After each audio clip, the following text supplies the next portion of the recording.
Saudi, তুরস্ক, পাকিস্তান জোটে বদলাচ্ছে আঞ্চলিক সমীকরণ, আঞ্চলিক মিত্রদের সমর্থন, কাগজের চুক্তি নিরাপত্তা দেবে না বলেছে ইরান। রাশিয়ার জ্বালানি কিনলেই শতভাগ শুল্ক, মার্কিন সেনেটে বিল পাস, চাপে চীন, ভারত, আমদানি ও ভোক্তা খরচ বাড়ার শঙ্কা। রাজ্য সরকারের আশ্বাসের পরও ঝাড়খণ্ডে চলছে আন্দোলন, 14তম জেপিএসসি পরীক্ষা বাতিলের দাবি, 10 অগস্ট বিধানসভা ঘেরাওয়ের হুঁশিয়ারি। স্বাগত গ্লোবাল টাইমে। বিশ্বের নানা প্রান্তের খবর নিয়ে আপনাদের সঙ্গে আছি আমি মেহেরুন্নেসা মেঘলা। দেখছিলেন শিরোনামগুলো, এবারে পুরো খবর। প্রতিরক্ষা চুক্তির মধ্য দিয়ে মধ্যপ্রাচ্যে নতুন আঞ্চলিক শক্তিতে পরিণত হওয়ার পথে সৌদি আরব, তুরস্ক ও পাকিস্তান। মক্কা জয়েন্ট ডিফেন্স প্যাক্টকে স্বাগত জানিয়েছে বাহরাইন ও ইয়েমেন সহ কয়েকটি দেশ। ভবিষ্যতে আরও দেশের যুক্ত হওয়ার সম্ভাবনা থাকলেও ইরানের দাবি, এই কাগজের চুক্তি রিয়াদকে নিরাপত্তার নিশ্চয়তা দেবে না। এক নিরাপত্তা বলে সৌদি আরব, তুরস্ক ও পাকিস্তান স্বাক্ষর করেছে যৌথ প্রতিরক্ষা চুক্তি মক্কা জয়েন্ট ডিফেন্স প্যাক্ট। পাকিস্তানের যুদ্ধ অভিজ্ঞতা ও পারমাণবিক সক্ষমতা, তুরস্কের ড্রোন প্রযুক্তি ও প্রতিরক্ষা শিল্প এবং সৌদি আরবের অর্থনৈতিক শক্তি, তিন দেশের সক্ষমতাকে এক প্ল্যাটফর্মে আনছে এই চুক্তি। এতে ইরান ও ইসরায়েলের মধ্যবর্তী অঞ্চলে নতুন কৌশলগত শক্তি বলয় তৈরির সম্ভাবনা দেখছেন বিশ্লেষকরা। ইরান যুদ্ধ ও মার্কিন নিরাপত্তা নিশ্চয়তার প্রতি অনাস্থায় নতুন নিরাপত্তা অংশীদারিত্বের কারণ বলে মনে করেন চেথাম হাউসের senior research fellow Galip Dalay. Israel ও ইরানের সংঘাত অন্য দেশগুলোকে নিরাপত্তা অংশীদারিত্ব নিয়ে নতুন করে ভাবতে বাধ্য করছে। একই সঙ্গে মার্কিন নিরাপত্তা নিশ্চয়তার প্রতিও অনাস্থা তৈরি হয়েছে। এই জোট আরও বিস্তৃত হতে পারে। সম্ভাব্য অংশীদার হিসেবে আলোচনায় রয়েছে মিশর, কাতার, সিরিয়া ও সংযুক্ত আরব আমিরাত। চুক্তিকে স্বাগত জানিয়েছে ইয়েমেন, বাহরাইন সহ একাধিক দেশ। তবে চুক্তির সমালোচনা করছে ইরান। দেশটির পার্লামেন্টের জাতীয় নিরাপত্তা ও পররাষ্ট্র কমিশনের সদস্য ইব্রাহিম রেজাই বলেছেন, তুরস্ক ও পাকিস্তানের সঙ্গে কাগজে চুক্তি সৌদি আরবকে নিরাপত্তা দিতে পারবে না। নীরব দাস, নিউজ 24। থাইল্যান্ডে প্রকাশ্যে অস্ত্র বহন নিষিদ্ধে কঠোর আইন করার অঙ্গীকার করেছেন প্রধানমন্ত্রী আনুতিন চার্নভিরাকুল। শুক্রবার ব্যাংককের এক কিশোরের গুলিতে 8 জন নিহতের ঘটনায় এমন প্রতিশ্রুতি দেন তিনি। প্রস্তাবিত আইনে দায়িত্ব পালনরত সরকারি কর্মকর্তারাই শুধু বন্দুক বহন করতে পারবেন। বিবিসি জানায়, দেশটিতে প্রায় 1,03,00,000 বেসামরিক নাগরিকদের হাতে অস্ত্র রয়েছে, যার প্রায় 40 লাখই অবৈধ। বেআইনি অস্ত্র বহনের দায়ে সর্বোচ্চ 10 বছরের কারাদণ্ডের বিধান থাকলেও আইনি প্রয়োগে তেমন কড়াকড়ি নেই।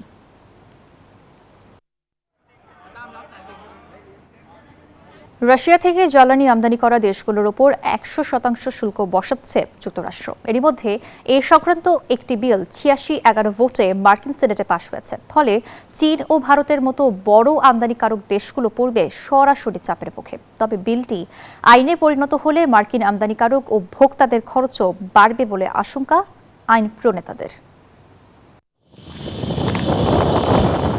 রাশিয়ার থেকে জ্বালানি কিনলেই গুনতে হবে মাশুল। দেশটিকে অর্থনৈতিকভাবে পঙ্গু করতে এবার বিল পাশ হলো মার্কিন সেনেটে। শুক্রবার Russia and Iran act of 2026 নামে একটি বিল উত্থাপন করা হয় মার্কিন সিনেটে, যার প্রধান লক্ষ্য মস্কো থেকে জ্বালানি কেনা দেশগুলোর ওপর 100% শুল্ক আরোপ করা। সিনেটের 100 জন সদস্যের মধ্যে 86 জন বিলটির পক্ষে এবং 11 জন বিপক্ষে ভোট দেন। যুক্তরাষ্ট্রের দাবি, এ ধরনের বাণিজ্য ইউক্রেন যুদ্ধে অর্থ জোগাতে সহায়তা করছে। এই বিলের অন্যতম উদ্যোক্তা ছিলেন গত 11 জুলাই মারা যাওয়া রিপাবলিকান সিনেটর লিন্ডসে গ্রাহাম। তার স্মৃতির প্রতি শ্রদ্ধা জানাতে দুই দলের নেতারা নতুন করে জোরালো উদ্যোগ নেন। এটি আইনে পরিণত হলে মার্কিন শুল্কের আওতায় পড়বে রাশিয়া থেকে তেল ও গ্যাস কেনা দেশ ভারত, চীন, আজারবাইজান, হাঙ্গেরি ও স্লোভাকিয়া। বিল অনুযায়ী রুশ প্রেসিডেন্ট ভ্লাদিমির পুতিন সহ একাধিক রুশ ধনকুবের ও তাদের প্রতিষ্ঠানের উপরও নতুন নিষেধাজ্ঞা জারির পায়তারা করছে ওয়াশিংটন। এছাড়া ইরানের ওপর নিষেধাজ্ঞা 2031 সাল পর্যন্ত বাড়ানোর প্রস্তাবও রাখা হয়েছে, যা মার্কিন আমদানিকারক ও ভোক্তাদের খরচও বাড়াবে বলেও আশঙ্কা করছেন অনেকে। সিনেটে পাশ হওয়া বিলটি হাউস অব দ্য রিপ্রেজেন্টেটিভসের অনুমোদন পেলে পাঠানো হবে মার্কিন প্রেসিডেন্টের দপ্তরে। প্রেসিডেন্ট বিলে স্বাক্ষর করলেই তা পরিণত হবে আইনে। আফরিন মৌ, নিউজ 24। ভারতের ঝাড়খণ্ডে জেপিএসসি পরীক্ষার প্রশ্নপত্র ফাঁসের অভিযোগে আন্দোলন অব্যাহত রেখেছেন চাকরি প্রার্থীরা। দ্বিতীয় দফা বৈঠকে সরকার দ্রুত সমাধানের আশ্বাস দিলেও দাবি পূরণ না হওয়া পর্যন্ত অনশন ও আন্দোলন চালিয়ে যাওয়ার ঘোষণা দিয়েছেন তারা। বিতর্কিত 14তম জেপিএসসি পরীক্ষা বাতিলের দাবিতে আগামী 10 অগস্ট বিধানসভা মিছিলের হুঁশিয়ারিও দিয়েছেন আন্দোলনকারীরা। ঝাড়খণ্ডের রাঁচির জয়পাল সিং মুন্ডা স্টেডিয়ামে 2 সপ্তাহ ধরে চলছে চাকরি প্রার্থীদের অনশন কর্মসূচি। দীর্ঘদিনের এই অনশনে অসুস্থ হয়ে পড়েছেন ছাত্রনেতা রাহুল ক্রান্তি। শারীরিক অবস্থার অবনতি হলে তাকে দ্রুত রাঁচি সদর হাসপাতালে ভর্তি করা হয়। এর মধ্যেই আন্দোলনরত শিক্ষার্থীদের একটি প্রতিনিধি দল রাজ্য সরকারের প্রতিনিধিদের সঙ্গে বৈঠক করেছে। বৈঠক শেষে রাজ্যের মন্ত্রী দীপিকা পান্ডে সিং জানান, পরীক্ষার্থীরা নিয়োগ প্রক্রিয়ায় বিভিন্ন অসঙ্গতি ও অনিয়মের অভিযোগ বিস্তারিতভাবে তুলে ধরেছেন। সরকার বিষয়টি গুরুত্বের সঙ্গে বিবেচনা করছে বলেও জানান তিনি। পরীক্ষার্থীরা লিখিতভাবে অভিযোগ জমা দেবে, সেটা মুখ্যমন্ত্রীর কাছে পাঠানো হবে। আশা করি ফলাফল আসবে। তবে এই আশ্বাসে সন্তুষ্ট নয় আন্দোলনকারীরা। ছাত্র প্রতিনিধিদের ভাষ্য, দাবি পূরণ না হওয়া পর্যন্ত আন্দোলন ও অনশন কর্মসূচি অব্যাহত থাকবে। তাদের প্রধান দাবি, প্রশ্নপত্র ফাঁসের অভিযোগে বিতর্কিত 14তম জেপিএসসি পরীক্ষা বাতিল করতে হবে।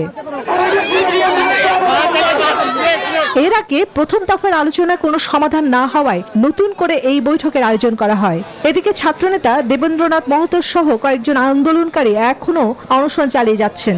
শিক্ষার্থীরা সতর্ক করেছেন, আগামী রোববারের মধ্যে দাবি মানা না হলে 10 আগস্ট পরিকল্পিত বিধানসভা মিছিল কর্মসূচি বাস্তবায়ন করা হবে। চন্দ্রানী চন্দ্রা, নিউজ 24। ইরান যুদ্ধ ঘিরে এবার যুক্তরাষ্ট্রের অন্তরেই ভিন্ন সুর। কূটনৈতিক উপায়ে দ্রুত যুদ্ধ বন্ধ করতে ট্রাম্প প্রশাসনকে চাপ দিচ্ছেন মার্কিন সামরিক বাহিনীর জয়েন্ট চিফস অব স্টাফের চেয়ারম্যান জেনারেল ড্যান কেইন।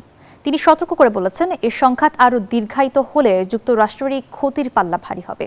সংকট সমাধানে ট্রাম্পের শীর্ষ উপদেষ্টাদের সঙ্গে একান্ত বৈঠকও সেরেছেন তিনি। এক প্রতিবেদনে এই তথ্য জানায় মার্কিন প্রভাবশালী সংবাদ মাধ্যম CNN।